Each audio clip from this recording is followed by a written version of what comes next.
Agatha All Along, the latest from Disney Marvel, premiered last night on Wednesday, September 18th.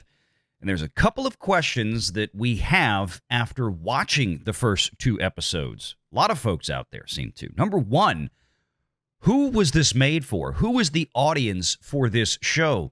Does this show even really know what it's supposed to be, a comedy or a murder mystery? Some of the tones got a little confusing there. But the other question that I think a lot of people are going to be asking in the next week is whether or not this show is, in fact, the final breath of the MCU.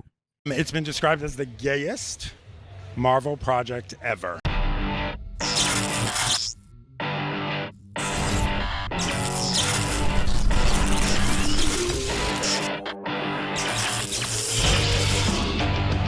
Renegade Online. So there's this post the other day that kind of plays perfectly into this. Like why Acolyte was doing poorly. And let's throw out the fact that it was a really badly written show. That sucked. Terrible characters, terrible character development. It was just ping-ponging one scene to the next with seemingly no motivation. Alan Ng, again, seems to suggest that Agatha All Along is very similar in nature, to where they're after a thing and they're trying to get the thing and they keep going to one thing to the next to find that he seemed to think the character development, it was very thin, right? And he seemed like he was kind of bored with it. Just like the Acolyte. We're right back to that. But then this comes out. I think this is the other problem with this. I don't know if you saw this tweet from this individual. I know nothing about this person, but this apparently kind of went viral. This Denisha Carter person, whoever this is. So this thing went crazy. This thing, 27 million views now, and people responded like nuts to it. If men's mental health mattered to men, they'd be creating safe spaces for themselves and each other, pursuing therapy, creating community. Instead, they perpetuate the very behavior systems that handicap them in the first place, refuse to support or create community amongst each other, severely damage the women in their lives who try to care for them, and attack women online for not doing the work for them in replies to tweets like the one below. This community note was added today, just a couple hours ago. Men's safe spaces were ended when women sued for gender exclusion, and women ended men's safe spaces. I thought that was one of the best community notes I've ever read in my life. But there was a response to this in particular. I think that was great. That goes into the story that we're talking about right now. And if I can find it real quick, I think it was set up in my bookmarks, but it basically said men created safe spaces. They created comic books. They created Star Wars. They created Marvel. They created video games. And it's like women were never excluded from this, but these were always predominantly guys' outlets. And I think that's why one of the reading contexts came in. It's like, and then they're like, not all women, obviously, but I mean, like these really angry leftist women decided they wanted to come in and sue in many cases to get in and start running video games and running movies and running Marvel and clearly running Star Wars. And then they wonder where all the men went. Am I nuts? No, yeah. And I mean, let's be real with what we have here. We have leftist women running things. That's what it is. Which is going to suck, whether it's leftist women or leftist men. Yep. I mean, we see that with Marvel. But yeah, you've got people like Kathleen Kennedy who just, they've just destroyed Star Wars. There's just nothing else that can be said about it. It's terrible what they've done. That was part of the problem because it got used as men have had this long enough. Now it's time for the women to do something with it and make it for women. I mean, that's literally what Kathleen Kennedy came in to do at Star Wars. Marvel kind of became the same way after Phase 3. right? They had the map for phase 3 out there. And then since then, I mean, look at everything we've gotten. They have put a lot more female characters front and center in the MCU. Many of them were not ever really popular, and it's not like there's ever been a ton of women that read comic books or were into the MCU. There were a lot of women that went to go see the movies, but when it came to connecting to new characters, it never took off. And I mean, it's not just Disney that has tried this. Other studios have tried it as well. It never really took off. I think Agatha all along feels like this might be, I'll say this, I think Agatha all along may be kind of the last gasp that they had, because this thing has been in production now for 3 to 4 years or whatever it's been, it seems like, since this thing was kind of planned. And I'm thinking that Disney just looked at this as, we just did Deadpool and Wolverine. Remember, Kevin Feige and Marvel just recently said that they were going to be paring back the amount of releases that they were going to put on Disney Plus. They weren't going to have 2 or 3 Marvel shows a year. They might have 1, maybe 2 in some occasions. But I mean, scaling things way back, getting budgets under control, and a lot of it has to do with shows like Agatha All Along, which, you know, like when they made Echo earlier this year. I didn't even watch that. Nobody did.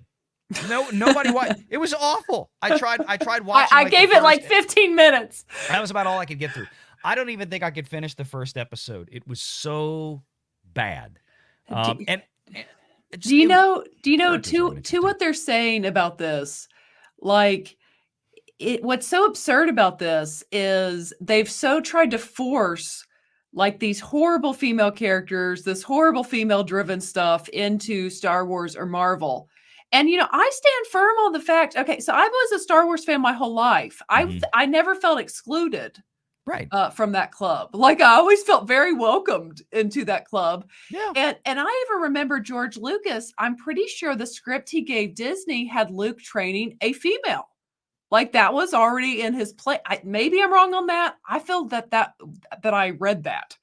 I'm trying to go back. It's been a while since I talked about it. It might have been, there was stuff in there about Luke training Leia after Return of the Jedi to see if she had powers. I know that was in the EU in some places, if I remember correctly, but I could be wrong. Well, and I think some of that came from the point I was trying to make with that is, if Lucas would have done that, like, it would have been done more in the vein of a Leia, like a Ripley character that I think people would have appreciated and liked. It wouldn't have been what we've gotten.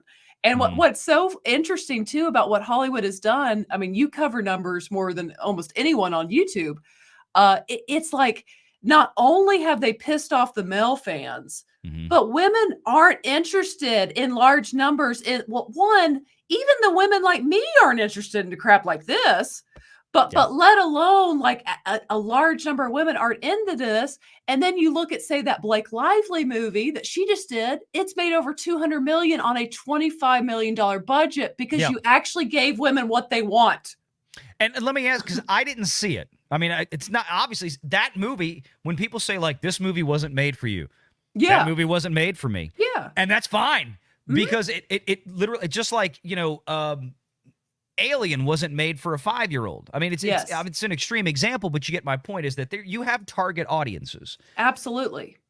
But when you target an audience, you have to spend a budget that is commensurate with the expected return of that audience, right? Yes. Like we always talk about here. So like you said, the Blake Lively movie cost how much? It was a rom-com, right? She tried to market it that way. It was more about kind of domestic abuse, like a toxic relationship thing. Okay. But it was a $25 million budget, and they made over $200 million. Right. So they spent $25 million to film it. Yes. They might have spent another probably at least $50 million promoting the sucker, because it just costs money these days. But if I know Blake Lively and Ryan Reynolds, their social media prowess is top notch. Yes. And $200 million globally, so they took in about $100 million of that back. So I promise you, they made bank, you know, on the production side, especially if they were doing it. I don't remember who the distributor was for that one. I can't remember. It was a smaller studio, I believe. If it was somebody like A24, was it Lionsgate, or I have to go look it up. But here's the deal. Whoever it was, I promise you, they probably already had a streaming deal for it. So, Probably so. in addition to the money they took home from the box office, they're probably going to make a big pile of money on the streaming side because of how, I mean, a movie like that, and I'm going to prove it to y'all in just a bit when I get to the Netflix thing. A movie like that, when it gets to streaming, is probably going to be even more valuable because it's a simple, low-cost movie like that now has an oversized track record for what it was in the box office. And like I said before, is when you have some of these Adam Sandler movies, like the new ones that he makes for Netflix, many of them, they aren't that great. Some of them are really funny, but some of them aren't not that great. But even the not that great ones are still turning in massive numbers, way bigger than what Disney is getting off of $200 million Star Wars shows.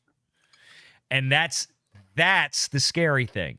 And like Agatha. And that's the ticket. So when you have the shills out there that come at you with, it wasn't made for you. Let us enjoy our thing. It's not fair we don't get a season 2. It's simple money, kids. That's all it is. Whether you like it or not, it doesn't matter that you and your small group of friends enjoyed something. What matters is that you and your small group of friends aren't near enough to justify continuing. And with this, it is going to be a small group of friends because that's the point I'm trying to make. Women don't want to watch the show. Like, they're not going to watch the show. So you spent $200 million for what? Men aren't going to watch it, and women sure as heck aren't going to watch this show. That's, again, I mean, when all the people in our circle, and I know that can be insular sometimes, right? Because we all have similar tastes in terms of what we want to watch. But a lot of really all the women in our circle that I've seen talk about this show, and I'm talking about like those of us on YouTube, right?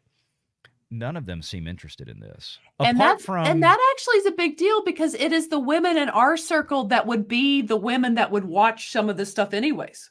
Right. Like we are the women that would actually give this stuff a chance. And if we don't want to give this a chance, right. Then my sister, the Natalies of this world, sure as heck aren't giving the show a chance. Right, because a lot of these women are like you. They're already interested in veteran like Marvel fans. Yeah. Right? Y'all watched the movies before. Y'all are familiar with Marvel. You watched WandaVision. I did. Right? You're a woman who watched WandaVision and you enjoyed it. You are the perfect candidate for the show. And you seem to have almost no interest in it.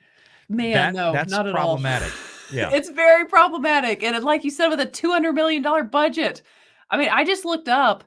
I actually was surprised it was this high, but they didn't give Stranger Things this kind of budget till season 4.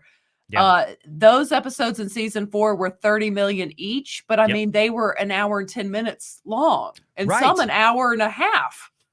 Right. Yeah. Some of them were like 90-minute movies. Yes. And you had 8 episodes. I think they split it up 2 parts, 4 and 4. Yeah, it was 30 to 35 million per episode for Stranger Things season 4. But here's the kicker: is that it had an audience? Well, at number 1, it had a massive audience. Number 2, the fact that all those actors that grew up on that show that were now much bigger and had careers could command much higher salaries for season 4. And then I think the post-production VFX and everything, the visual effects that they had to tie in to put all that together, season 4 seemed like to me felt like it had a lot more. And what was there was a lot more intricate and detailed, meaning more expensive. And it got shut down and it had costs because of COVID. Yep. So there was that too. There was that too.